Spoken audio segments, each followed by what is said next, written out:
T20 world cup start ஆக போது எல்லாருமே அவங்களோட ஸ்குவாட் எல்லாத்தையும் அறிவிச்சிட்டாங்க. இந்த வீடியோல நம்ம ஒரு டாப் 8 டீம்ஸ் எடுத்து அவங்களோட ஸ்குவாடை ரேங்கிங் பண்ண போறோம். இந்த T20 வேர்ல்ட் கப்ல மொத்தமா 20 டீம்ஸ் ப்ளே பண்ண போறாங்க. பட் நம்ம 20 டீம்லாம் பேச போறது இல்ல. டாப் 8 டீம்ஸை எடுத்து அவங்களோட ஸ்குவாடை நம்பர் 8ல இருந்து டாப் 1 வரைக்கும் ரேங்கிங் பண்ண போறோம். ஸோ இந்த வீடியோ உங்களுக்கு ரொம்பவே யூஸ்ஃபுல்லா இருக்கும். மறக்காம இந்த மாதிரி கண்டென்ட்ஸ்லாம் வேணும்னு நினைச்சீங்கன்னா நம்மளோட சேனலை சப்ஸ்கிரைப் பண்ணி வச்சுக்கோங்க. கூட இருக்கிற பெல் ஐகான் கிளிக் பண்ணிக்கோங்க. ஸோ தட் நம்ம போற வீடியோஸ்க்கான நோட்டிஃபிகேஷன் இன்ஸ்டன்ட்டா வந்துடும். நம்பர் 8ல நான் எந்த டீமுக்கு ரேங்கிங் கொடுத்துருக்கேன்னு பார்த்தீங்கன்னா West Indies. West Indies 2-3 world cup கழிச்சு விளையாட போறாங்க. லாஸ்ட் இயர் விளையாடினாங்க. அது வெஸ்ட் இண்டீஸ்ல நடந்த ஒரு ரீசனால விளையாடினாங்க. ஸோ அகைன் இந்த வருஷமா அவங்க விளையாட போறாங்க. அவங்களோட ஸ்ட்ரென்த் அண்ட் வீக்னஸ்னு பார்க்கும்போது அவங்க வென்யூஸ் எங்கெங்கெல்லாம் விளையாட போறாங்கன்னா வாங்கடே அண்ட் ஈடன் கார்டன்ஸ். ஸோ ரெண்டுமே ஒரு ஹை ஸ்கோரிங் வென்யூ. இது அவங்களுக்கு ஒரு அட்வான்டேஜா இருக்கும். பிகாஸ் எப்போதுமே வெஸ்ட் இண்டீஸ்க்கு batting some advantage compared to bowling. இந்த வருஷமும் அதே மாதிரி தான் இருக்கு. பவுலிங் ரொம்பவே வீக்கா இருக்கு கம்பேர்ட் டு பேட்டிங்.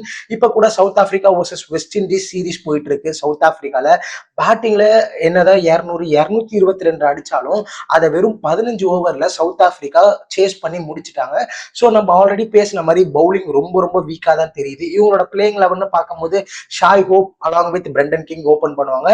இன்கேஸ் வேணும்னா ஜான்சன் சார்ல்ஸ் கூட வரதுக்கான வாய்ப்புகள் இருக்கு. அண்ட் அவரால் விக்கெட் கீப்பிங்கும் பண்ண முடியும். ஏதாவது ஒரு இன்ஜுரி கன்சர்ன் இல்ல, கிங் ஃபார்ம்ல இல்ல அப்படின்னா சார்ல்ஸ் வரதுக்கான வாய்ப்புகள் இருக்கு. பட் பிரெண்டன் கிங் ஒரு சூப்பர்பான ஃபார்ம்ல இருக்காரு. ஒன் டவுன்ல Chase followed by that Hetmyer, Sherfane Rutherford, Rovman Powell, then பாத்தீங்கன்னா ஒரு Jason Holder, Romario Shepherd, Forde, Akeal Hosein, Jayden Seales, அப்படி இல்லைன்னா ஷமார் ஜோசப். எனக்கு தெரிஞ்சு ஃபர்ஸ்ட் ஷேல்ஸ்க்கு தான் ஃபர்ஸ்ட் ப்ரிஃபரன்ஸ் கொடுப்பாங்க. அவர் நல்லா விளையாடாத பட்சத்துல ஷமார் ஜோசப் உள்ள வரதுக்கான வாய்ப்புகள் இருக்கு. ஸோ பிளேயிங் லெவன் எல்லாத்தையும் வச்சு பார்க்கும்போது இவங்களோட பவுலிங் நம்ம ஆல்ரெடி சொன்ன மாதிரி ரொம்ப ரொம்ப வீக். ஒரே ரிலேயபிளான ஒரு ஃபாஸ்ட் பவுலர் அப்படி இல்லை ஸ்பின்னர் அப்படின்னா அகில் உசைன் மட்டும் தான். ஜேசன் ஹோல்டரே நிறைய ரன்ஸ் கன்சீட் பண்றாரு அப்படின்ற ஒரு ரீசனால இந்த டீமுக்கு நம்பர் 8 ஸ்பாட் கொடுத்துருக்கேன்.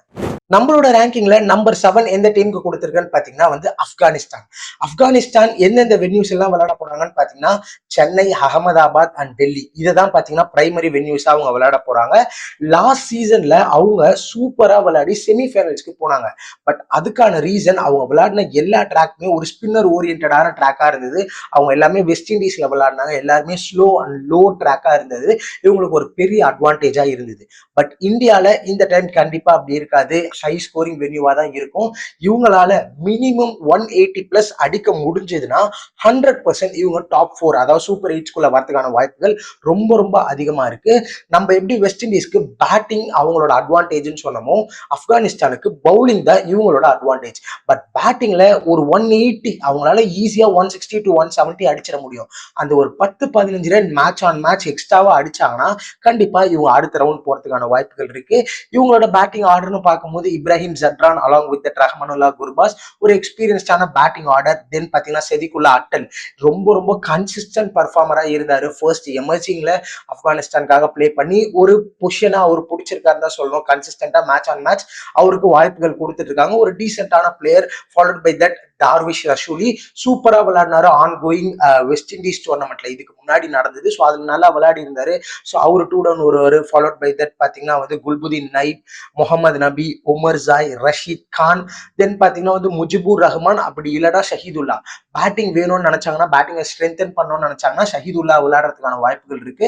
அவரால் லெஃப்ட் ஆர்ம் ஆர்த்தடாக்ஸ் பவுலிங்கே போட முடியும். தென் நூர் அகமது அண்ட் ஃபசலுல்லாஹ் ஃபருக்கி. இதுதான் இவங்களோட பிளேயிங் லெவனா இருக்கும். நம்ம ஆல்ரெடி சொன்ன மாதிரி பேட்டிங்ல இவங்களால கன்சிஸ்டன்டா 180 பிளஸ் அடிக்க முடிஞ்சதுன்னா 100% ஆப்கானிஸ்தானும் ஒரு team to watch out for. So நம்மளோட ரேங்கிங்ல நம்பர் 6 ஸ்பாட் எந்த டீமுக்கு கொடுத்துருக்கேன்னு பார்த்தீங்கன்னா Pakistan. Pakistan maximum of the matches பார்த்தீங்கன்னா கொழும்புல தான் விளையாட போறாங்க. கொழும்பு பொறுத்த அளவுக்கு ஸ்பின்னர்ஸ்க்கு ஃபேவரபிளான ஒரு ட்ராக்காக தான் இருக்கும். 160 to 175 ஒரு ஆவரேஜ் ஸ்கோரா இருக்கும். அண்ட் இவங்களோட பவுலிங் ரொம்பவே லீத்தலா இருக்கு கம்பேர்ட் டு பேட்டிங். பேட்டிங்னு பார்க்கும்போது இவங்களோட பேட்டிங் ஆர்டர் சேமையும் along with that Babar Azam. Babar Azam திரும்ப ஸ்குவாட்ல எடுத்துட்டு வந்திருக்காங்க. பிபிஎல்ல பெருசா ஸ்கோர் பண்ணல. இப்போ ரீசெண்டா பாகிஸ்தான் ஆஸ்திரேலியா T20 சீரிஸ் போகுது. அதுலயும் பெருசா பர்ஃபார்மன்ஸ் பண்ணல. பட் எனக்கு தெரியல, கண்டிப்பா அவரை வச்சுதான் ஸ்டார்ட் பண்ணுவாங்க. அண்ட் அவர் தான் ஓப்பன் கூட பண்றதுக்கான வாய்ப்புகள் இருக்கு. ஃபாலோட் பை தட் ஒன் டவுன்ல ஃபரான், தென் 2 டவுன்ல ஃபக்கர் ஜமான், சல்மான் அலி ஆகா, ஷதாப் கான், அப்படி இல்லைன்னா உஸ்மான் தாரிக். ஷதாப் கானுமே பெருசா பெர்ஃபார்மன்ஸ் பண்றது இல்ல கைஸ் ரீசென்ட் டேஸ்ல. அவரோட பீக் டைம்ல அவர் எப்படி பவுலிங் போட்டாரோ அந்த மாதிரி போடுறாரான்னு கேட்டா கண்டிப்பா கிடையாது. பட் பாகிஸ்தான் பீங் பாகிஸ்தான் கண்டிப்பா ஷதாப் கானை தான் பிளே பண்ண வைப்பாங்க அஹெட் ஆஃப் உஸ்மான் தாரிக். உஸ்மான் தாரிக் ஒரு சூப்பரான ஒரு ஆஃப் ஸ்பின்னர், ரொம்ப ரொம்ப நல்லா பர்ஃபார்மன்ஸ் பண்ணிட்டு இருக்காரு all over the world. But அவருக்கு வாய்ப்புகள் கிடைக்குமான்னு தெரியல. தென் முகமது நவாஸ், ஃபஹீம் அஸ்ரப், ஷஹீன் ஷா அஃப்ரிடி, அப்ரார் அகமது, தென் அகெயின் சல்மான் மிர்சாவா, அப்படி இல்ல நசீம் ஷாவான்னு தெரியல. என்ன கேட்டீங்கன்னா ஆன் திஸ் டே கண்டிப்பா Salman Mirza way ahead of Naseem Shah அப்படின்னு தான் சொல்லணும். பிகாஸ் பிஎஸ்எல்லையும் சரி மற்ற லீக்ஸ்லயும் சரி ஒரு கன்சிஸ்டன்ட் பெர்ஃபார்மரா இருந்துட்டு இருக்காரு. பட் இவங்க இந்த மாதிரி பிளே பண்ணுவாங்க அப்படின்றது நமக்கு தெரியல. கண்டிப்பா டாப் 8 குள்ள வந்துருவாங்க. இவங்களும் இந்தியா இருக்கிற அதே டேபிள்ல தான் இருக்காங்க அப்படின்றதுனால டாப் 8 குள்ள வரதுக்கான வாய்ப்புகள் ரொம்பவே அதிகமா இருக்கு. பட் அதை தாண்டி டாப் 4 செமிஸ்குள்ள வருவாங்களா அப்படின்னு கேட்டா அது ஒரு பெரிய டவுட்னே சொல்லணும். நம்மளோட ரேங்கிங்ல நம்பர் 5th பொசிஷன் எந்த டீமுக்கு கொடுத்துருக்குன்னு பாத்தீங்கன்னா சவுத் ஆப்பிரிக்கன் டீம். இவங்க விளையாட போற வென்யூஸ்லாம் பாத்தீங்கன்னா அகமதாபாத் அண்ட் டெல்லி ரெண்டுமே ஒரு ஹை ஸ்கோரிங் வென்யூவா தான் இருக்கும். இவங்களோட பிளேயிங் 11 பார்க்கும்போது Quinton de Kock along with that Markram open பண்ண போறாங்க. குவண்டின் டிகாக் செம்ம ஃபார்ம்ல இருக்காரு. இப்போ கூட ரீசெண்டா அகேன்ஸ்ட் வெஸ்ட் இண்டீஸ் 100 ரன் அடிச்சாரு. அதுக்கு முன்னாடி SA20லயும் ஒரு கன்சிஸ்டன்ட் பெர்ஃபார்மரா இருந்தாரு. Followed by that Ryan Rickelton, Dewald Brevis, David Miller, then Tristan Stubbs, Marco Jansen, Corbin Bosch, அப்படி இல்லைன்னா ஜார்ஜ் லிண்டா. ஒரு ஃபாஸ்ட் பவுலிங் ஆல்ரவுண்டர் வேணா கார்பின் பாஷ் போலாம், இல்ல ஒரு ஸ்பின்னிங் ஆல்ரவுண்டர் வேணா George Linde. Followed by that Keshav Maharaj, Kagiso Rabada and Lungi Ngidi. இதுதான் இவங்களோட ஒரு டென்டேட்டிவ் பிளேயிங் 11ஆ இருக்கும். அண்ட் இவங்க இருக்கிற ஒரு குரூப் தான் குரூப் ஆஃப் டெத்ன்னு சொல்லலாம். குரூப் டில இருக்காங்க 3 ஸ்ட்ராங்கான டீம். ஒன்னு Afghanistan, second New Zealand and south Africa. So 3 team இருக்காங்க. இதுல இருந்து 2 டீம் தான் டாப் ஸ்பாட்டுக்கு வருவாங்க அப்படின்றதுனால இவங்களோட கேம்ஸ் எல்லாமே குரூஷியலா இருக்கும். ஒரு கேம் தோத்தா கூட ப்ரெஷர்ல வரதுக்கான வாய்ப்புகள் இருக்கு. அதை தாண்டி ஆப்கானிஸ்தான் கூட இவங்க பாத்தீங்கன்னா 11 மணிக்கு விளையாடுவாங்க இன் அகமதாபாத். இவங்க விளையாட மேட்ச். ஸோ 11 மணி ஒரு மார்னிங் கேம் அப்படின்றதுனால பிச் ட்ரையா இருந்து ஸ்பின்னர்ஸ்க்கு ஹெல்ப்ஃபுல்லா இருந்து ஆப்கானிஸ்தான் வின் பண்ணிட்டாங்க அப்படின்னா அந்த கேமை கண்டிப்பா இவங்க ஸ்லிப் ஆகிறதுக்கான வாய்ப்புகள் கூட இருக்கு. ஸோ சவுத் ஆப்பிரிக்கா ரொம்ப கிளீனா விளையாடினா மட்டுமே டாப் 8 குள்ள வர முடியும். அகைன் நம்ம ஆல்ரெடி சொன்ன மாதிரி செமிஸ்குள்ள வருவாங்களான்னு தெரியல. நிறைய டீம்ஸ் இருக்காங்க. அதனால இவங்களுக்கு நம்பர் 5th ஸ்பாட் கொடுத்துருக்காங்க. தென் நம்பர் 4th ஸ்பாட் யாரு கொடுத்துருக்கேன்னு பாத்தீங்கன்னா நியூசிலாந்து. இப்ப கூட இந்தியா கூட ரொம்பவே நல்லா விளையாடிட்டு இருக்காங்க. India way ahead. பட் இருந்தாலும் அவங்களுக்கு ஒரு டஃப் காம்படிஷன் நியூசிலாந்து கொடுக்குறாங்க அப்படின்னே சொல்லலாம். இவங்க விளையாட போற வென்யூஸ்லாம் சென்னை அண்ட் அகமதாபாத் ரெண்டுமே பாத்தீங்கன்னா வந்து ஒரு ஹை ஸ்கோரிங் வென்யூவா தான் இருக்கும். அண்ட் ஆஃப்டர்நூன் கேம்ஸ் விளையாடுவாங்க அப்படின்றதுனால ஸ்பின்னர்ஸ்க்கு கொஞ்சம் ஹெல்ப்ஃபுல்லாகவும் இருக்கும். அதுக்கு ஏற்ற மாதிரி ஸ்பின்னர்ஸையும் உங்க டீம்ல வச்சிருக்காங்க. இவங்களோட பிளேயிங் 11 பார்க்கும்போது Finn Allen along with Devon Conway open பண்ண போறாரு. ஃபின் ஆலன் பிபிஎல்ல ஒரு வேற லெவலான பர்ஃபார்மன்ஸ் கொடுத்துட்டு வருவாரு. அவரோட கான்பிடன்ஸ் ஹைல இருக்கும். அதிக சிக்ஸஸ் அடிச்சது அவரு தான். மோர் தென் 200 ஸ்ட்ரைக் ரேட்டுக்கு மேல பிபிஎல் விளையாடி இருக்காரு ஃபார் பர்ச், காச்சஸ் அண்ட் கப்புமே அவங்க வின் பண்ணிட்டாங்க. அது ஒரு பெரிய பூஸ்டா இருக்கும். தென் டெவான் கான்வே ஸ்லோவா அவரோட ஃபார்முக்கு வராரு. Tim Seifert, Rachin Ravindra, Daryl Mitchell, Glenn Phillips, Michael Bracewell, Mitchell Santner, Adam Milne, அப்படி இல்லைன்னா Matt Henry, then Jacob Duffy and Lockie Ferguson. கண்டிப்பா ஆன் பேப்பர் பார்க்கும்போது ஒன் ஆஃப் தி பெஸ்ட் ஸ்குவாட்னு சொல்லணும். பெருசா அடிக்கிற மாதிரிலாம் தெரியாது. இப்போ நடந்துட்டு இருக்கிற மாதிரியே தான். யாருமே ஒரு அட்டாக்கிங் பிளேயர் டிஸ்ட்ரக்டிவா வருவாங்க அடிப்பாங்க அப்படிலாம் யாருமே கிடையாது. மிஞ்சி போனா கிளென் பிலிப்ஸால அதை பண்ண முடியும். பினிஷிங்ல பிரேஸ்வெல்லால அடிக்க முடியும். பட் ஆன் பேப்பர்ல பார்க்கும்போது ஒரு கோர் டீம் மொத்தமா பார்க்கும்போது ஒரு யூனிட்டா ஒன் ஆஃப் தி பெஸ்ட் டீம்னு சொல்லலாம். அதனாலதான் இவங்களுக்கு நம்பர் 4th ஸ்பாட் கொடுத்திருக்கேன். நம்மளோட ரேங்கிங்ல நம்பர் 3 எந்த டீமுக்கு கொடுத்திருக்கேன்னு பாத்தீங்கன்னா வந்து ஆஸ்திரேலியா. இவங்க விளையாட போற வென்யூஸ் எல்லாம் பாத்தீங்கன்னா வந்து ஸ்ரீலங்கா, பள்ளிக்கலே அண்ட் தென் கொழும்பு. இதுலதான் விளையாட போறாங்க. மிச்சல் ஸ்டார்க் போனது இவங்களுக்கு ஒரு மேஜர் மிஸ். அதுக்கேற்ற மாதிரி ஃபாஸ்ட் பவுலிங்ல நிறைய இன்ஜுரி கன்சர்ன்ஸ் எல்லாம் இருக்கு.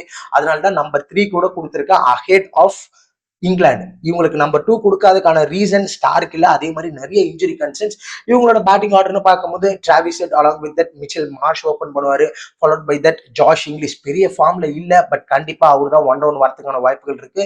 Cameron Green, Tim David, Glenn Maxwell, Marcus Stoinis, Cummins and பாத்தீங்கன்னா நேதன் எலிஸ்க்கு பாத்தீங்கன்னா இப்போ இன்ஜுரி கன்சர்னா இருக்காரு. ஆபர்ட் அரிகன்ஸ் பிபிஎல்ல விளையாடும் போது இன்ஜுரினால போனதுனால அவர் ஃபைனல் கூட பிளே பண்ணல. அவரோட இன்ஜுரி எப்படி இருக்குன்னு தெரியல. அவர் இல்லாத பட்சத்துல Xavier Bartlett, Adam Zampa and Josh Hazlewood. இதுதான் இவங்களோட பிளேயிங் 11ஆ இருக்கும். இவங்க மேக்சிமம் ஆஃப் தி மேட்சஸ் பாத்தீங்கன்னா வந்து ஸ்ரீலங்கால தான் விளையாட போறாங்க அப்படின்றதுனால ஸ்பின்னர்ஸ் ரொம்ப இம்பார்ட்டன்ட். 2 ஸ்பின்னர்ஸ் இருக்காங்க. ஆடம் ஜாம்பா இப்ப கூட சூப்பரா பர்ஃபார்மன்ஸ் பண்ணிட்டு இருக்காரு பாகிஸ்தான்ல. அப்படின்றதுனால. அண்ட் கிளென் மேக்ஸ்வெல்லால கண்டிப்பா 4 ஓவர் போட முடியும். இதை தாண்டி ஸ்பின்னர்ஸ் அப்படின்னு பார்க்கும்போது யாருமே கிடையாது. அது ஒரு டிஸ்அட்வான்டேஜ். அண்ட் இன்ஜுரி கன்சர்ன்ஸ் இவங்களுக்கு அதிகமா இருக்கு. நேதன் எல்லிஸ் ஆல்ரெடி சொன்ன மாதிரி hamstring, and then Travis head and then Pat Cummins 2 பேருமே இப்பதான் ரீஹாப்ல இருந்து அகைன் வந்துட்டு இருக்காங்க அப்படின்றதுனால எந்த அளவுக்கு இவங்க ஃபுல் ஃபிட்டா இருக்க முடியுமா அப்படின்றது தெரியல. இதனாலதான் இவங்களுக்கு நம்பர் 3 ஸ்பாட் கொடுத்துருக்காங்க. ஸோ நம்மளோட ரேங்கிங்ல நம்பர் 2 ஸ்பாட் எந்த டீமுக்கு கொடுத்துருங்கன்னு பாத்தீங்கன்னா இங்கிலாந்து. இங்கிலாந்து கொடுத்ததுக்கான ரீசன் அவங்க விளையாட போற வென்யூஸ். பிகாஸ் அவங்களுக்கு ஃபேவரபிளான ஒரு வென்யூல தான் விளையாட போறாங்க. 2 வென்யூ, ஒன்னு வான்கடே, இன்னொன்னு ஈடன் கார்டன்ஸ். அவங்க விளையாடுற ஒரு அட்டாக்கிங் கிரிக்கெட்டுக்கு ரெண்டுமே ரொம்ப ரொம்ப ஒரு ஃபேவரபிளான பிச்சா இருக்கும். ஹை ஸ்கோரிங் வென்யூ, அதே மாதிரி கிரவுண்ட்ஸ்மே ஸ்மாலர், டைமென்ஷன் ஸ்மாலர்ஸ் அப்படின்றது இவங்களுக்கு ஒரு பெரிய அட்வான்டேஜ். ஓப்பனிங்ல பென் டக்கெட் அப்படி இல்லைன்னா ஃபில் சால்ட் ஓபன் பண்ணுவாங்க. அண்ட் டாம் பேண்டன் கூட பேக்கப்ல இருக்காரு. டக்கெட் பெரிய ஃபார்ம்ல T20ஸ்ல இல்ல எனக்கு தெரிஞ்சு, பட் அவரு தான் ஒரு ஃபர்ஸ்ட் ப்ரிஃபரன்ஸா இருப்பாரு. அப்படி இல்லைன்னா பேண்டன் வருவாரு. Followed by that Jos Buttler, Harry Brook, then பாத்தீங்கன்னா வந்து வில் ஜாக்ஸ், அப்படி இல்லைன்னா Jacob Bethell, Sam Curran, Jamie Overton, Liam Dawson, அப்படி இல்லைன்னா ரெஹான் அகமது விளையாட மாட்டாரு. பிகாஸ் ஆல்ரெடி ரஷீத் கான் அப்படின்னு ஒரு லெக் ஸ்பின்னர் இருக்கிறதுனால இவங்க வெரைட்டிக்கு லியாம் டாசனை தான் வச்சு விளையாடுவாங்க. ரஷீத் கான், ஆர்ச்சர் அண்ட் லூக்வுட், மொத்தமா 7 பவுலிங் ஆப்ஷன்ஸ் இருக்கு. 3 ஸ்பின்னர்ஸ் அண்ட் 4 ஃபாஸ்ட் பவுலர்ஸ். ஓவராலா பார்க்கும்போது ஒரு சூப்பரான ஸ்குவாட். பவுலிங்ல வேரியேஷன்ஸ் இருக்கு. ஒரு கட்டர் போடணுமா, ஒரு ஓவர்டன் இருக்காரு. இனிஷியலா ஸ்விங் பண்றதுக்கு ஒரு லூக்வுட் இருக்காரு. நல்ல பேஸ் போடுறதுக்கு ஆர்ச்சர் இருக்காரு. ஒரு லெக் ஸ்பின்னர், ஒரு லெஃப்ட் ஆர்ம் ஆர்த்தடாக்ஸ் பவுலர்னு ஒரு லியாம் டாசன், ஒரு நல்ல வெரைட்டி இருக்கு. அதே மாதிரி பேட்டிங் ரொம்ப ரொம்ப அட்டாக்கிங் டிஸ்ட்ரக்டிவான பேட்டிங் ஆட முடியும். நம்பர் 8 வரைக்கும் பேட்டிங் இருக்கு அண்ட் 7 பவுலிங் ஆப்ஷன்ஸ்மே இருக்கு. அப்படின்ற ஒரு ரீசனால இங்கிலாந்து டீமுக்கு நம்பர் 2 ஸ்பாட் கொடுத்திருக்கேன். ஃபர்ஸ்ட் ஆப்வியஸா எல்லாருக்குமே தெரியும் இந்தியா தான். அண்ட் கப்பை வின் பண்றதுக்குமே இவங்களுக்கு தான் ரொம்பவே அதிகமான வாய்ப்புகள் இருக்கு. ஸோ பேட்டிங் ஆர்டர்னு பார்க்கும்போது Abhishek Sharma along with Sanju slash Ishan Kishan. இப்போ இஷான் கிஷன் இருக்கிற ஃபார்ம்ல யாரை விளையாட வைப்பாங்கன்னு தெரியல. திலக் வர்மா 1 டவுன் வந்துருவாரு அப்படின்ற ஒரு ரீசனால கண்டிப்பா இஷான் கிஷனா இல்ல சஞ்சு சாம்சனா அப்படின்றதுதான் போட்டியா இருக்கும். Followed by that Sky, Hardik Pandya, Rinku Singh, Shivam Dube ஒரு செம்ம நாக் ஆடினாரு. இப்போ 20 பால்ல 62 ரன் கிட்ட அடிச்சிருந்தாரு நியூசிலாந்து கூட. அண்ட் அகைன் அவருமே ஒரு பீக் ஃபார்முக்கு வந்துட்டு இருக்காரு. Followed by that Axar Patel, Varun Chakravarthy, Bumrah and Harshdeep. ஓவராலா டீம் பத்தி பேசவே தேவையில்ல. இந்தியாவில் விளையாட போறாங்க, ஹோம் அட்வான்டேஜ். அதை தாண்டி ஒரு கன்னான ஸ்குவாடு. இது வரைக்கும் மொத்த T20 ரெக்கார்ட்லயே பார்க்கும் போது கண்டிப்பா இந்த வாட்டி தான் இந்தியா ஒரு ஸ்ட்ராங்கான பிளேயிங் கிரவுண்டோட போலான்னு சொல்லலாம். இது எல்லாத்தையும், இந்த ஃபேக்டர்ஸ் எல்லாத்தையும் வச்சு பார்க்கும்போது தான் இந்தியாவுக்கு ஃபர்ஸ்ட் ஸ்பாட் கொடுத்துருக்கேன். இதை பத்தி நீங்க என்ன நினைக்கிறீங்கன்றத கமெண்ட் செக்ஷன்ல சொல்லுங்க. இந்த வீடியோ பிடிச்சிருந்தா மறக்காம நம்மளோட சேனலை சப்ஸ்கிரைப் பண்ணி வச்சுக்கோங்க. இந்த மாதிரி இன்னும் நிறைய கண்டென்ட்ஸ் வேணும்னு நினைச்சீங்கன்னா என்ன மாதிரி கண்டென்ட்ஸ் எல்லாம் போடலாம் அப்படின்றதையும் மறக்காம கமெண்ட் செக்ஷன்ல சொல்லுங்க.